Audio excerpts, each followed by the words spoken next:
नमस्कार दोस्तों, मैं आर कुमार सैनी, वैदिक एंड केपी एस्ट्रोलॉजर हाजिर हूँ मैं आपके साथ आज का एक नया विषय लेके। आज ज्योतिष के अंदर आज अपन चर्चा करेंगे इस वीडियो के अंदर विदेश यात्रा के बारे में। और विदेश यात्रा के अंदर भी गुरु ग्रह है या बृहस्पति ग्रह है वो कैसे सहायक होता है, इसके ऊपर भी आज अपन इस वीडियो के अंदर चर्चा करेंगे।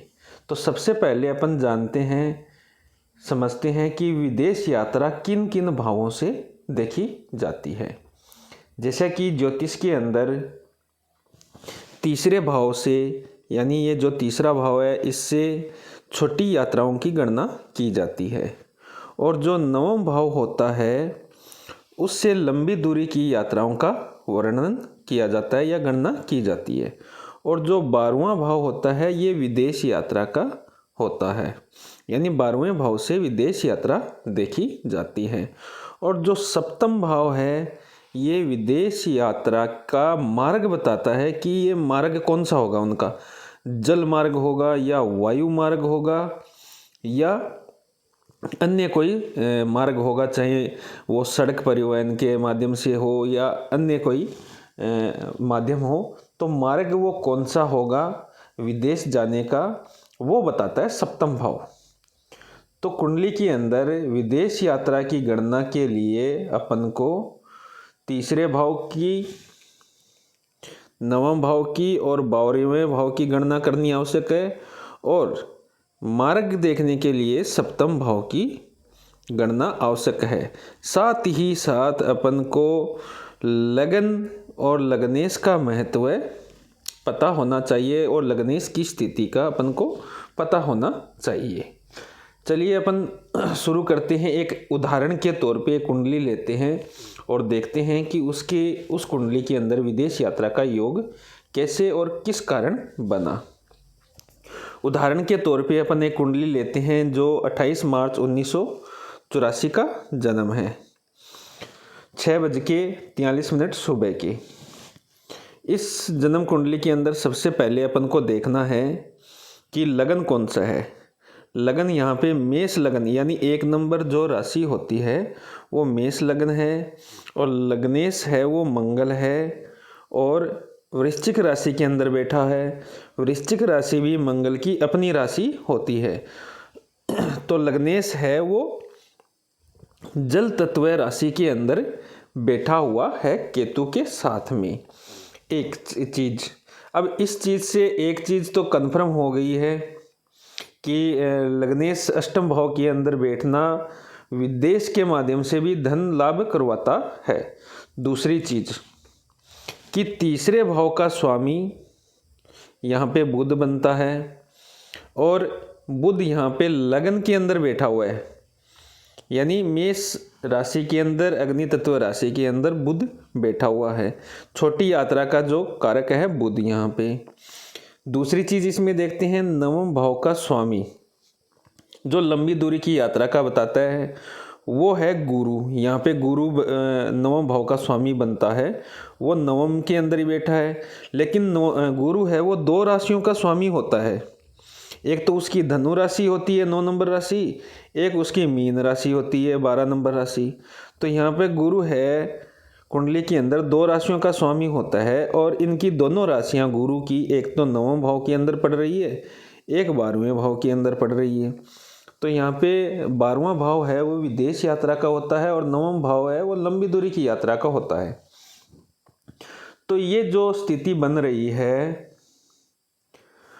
गुरु की, वो विदेश यात्रा के लिए आदर्श स्थिति बन रही है। कैसे कि तीसरे भाव के स्वामी का संबंध है वो 9वें भाव के स्वामी के साथ में बन रहा है, यानी 9वें भाव के स्वामी गुरु की जो दृष्टियां हैं वो बुध के ऊपर पड़ रही है, यानी बुध का संबंध है गुरु से बन रहा है। गुरु का संबंध है सप्तम दृष्टि तीसरे भाव पे, और नवम दृष्टि पंचम भाव पे पड़ रही है। यानी गुरु की 3 दृष्टियां होती है, एक तो पंचम दृष्टि जो लगन पे पड़ रही है, और सप्तम दृष्टि तीसरे भाव पे पड़ रही है, और नवम दृष्टि है वो पंचम भाव पे पड़ रही है। तो बुध का गुरु के साथ में संबंध, यानी गुरु का बुध के साथ में संबंध बनना, यानी तीसरे और नवम और 12वें भाव का संबंध बनना विदेश यात्रा को बताता है। अब विदेश यात्रा का कारण क्या होगा, ये देखने के लिए अपन को दसम भाव की गणना करनी पड़ेगी। अब दसम भाव है वो कर्म का क्षेत्र होता है, कर्म की दिशा होता है, कर्म का कारक होता है। तो यहाँ पे कर्म का कारक है वो शनि है। शनि की दो राशियाँ होती है, जो कुंभ राशि और मकर राशि। मकर राशि है वो दसम भाव में पड़ रही है और कुंभ राशि है वो लाभ स्थान के अंदर पड़ रही है। तो यहाँ पे शनि है वो दसम और 11वें स्थान का स्वामी होके सप्तम भाव के अंदर बैठा हुआ है।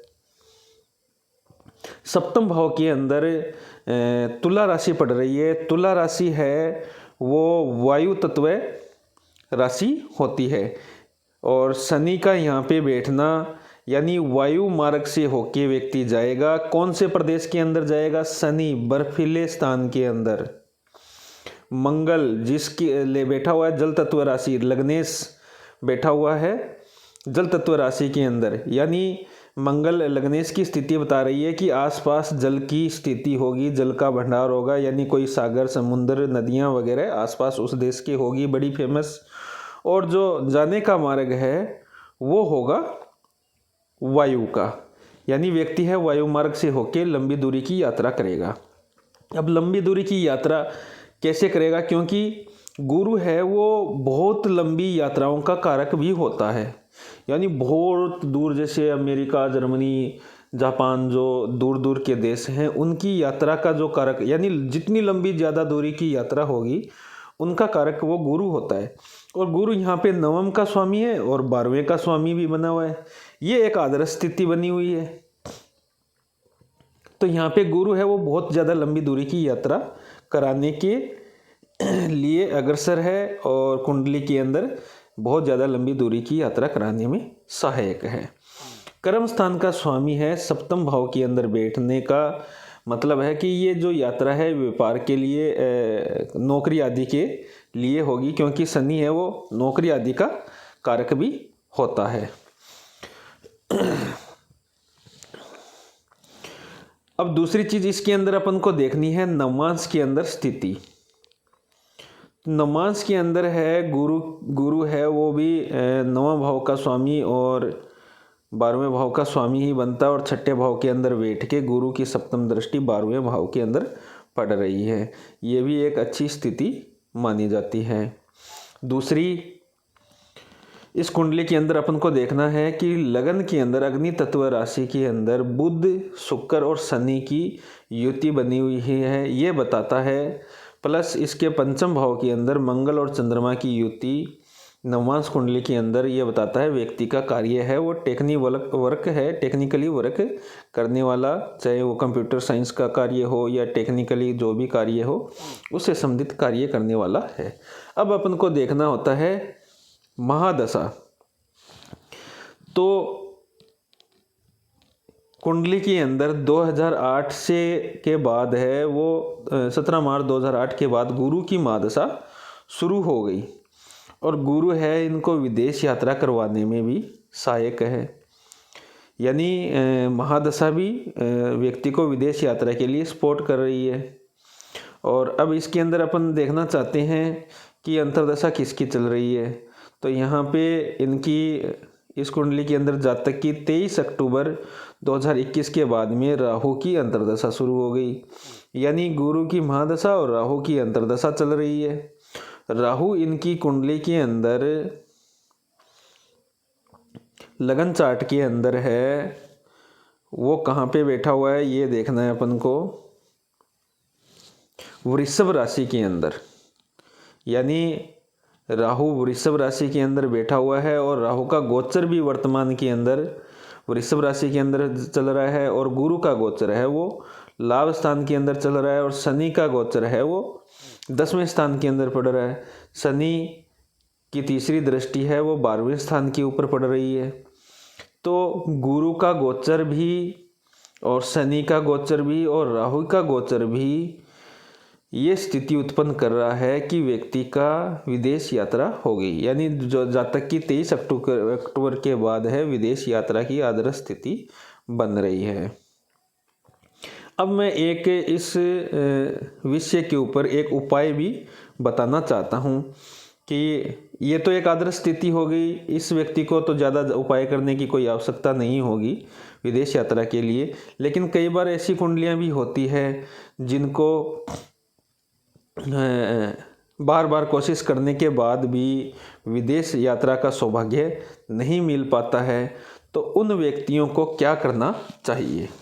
जैसे काल पुरुष की कुंडली के अंदर नवम भाव का स्वामी गुरु होता है और 12वें स्थान का स्वामी भी 12वें स्थान विदेश यात्रा का स्वामी भी गुरु होता है। जब भी आपकी विदेश यात्रा के अंदर बाधा उत्पन्न हो रही हो तो गुरु से संबंधित आपको उपाय करने चाहिए। सबसे पहले अपने उपाय क्या करना चाहिए वो मैं बता रहा हूँ, नोट कर लीजिएगा कि सबसे पहले आपको पीले रंग का धागा है वो दाईं कलाई के ऊपर बांधना चाहिए, या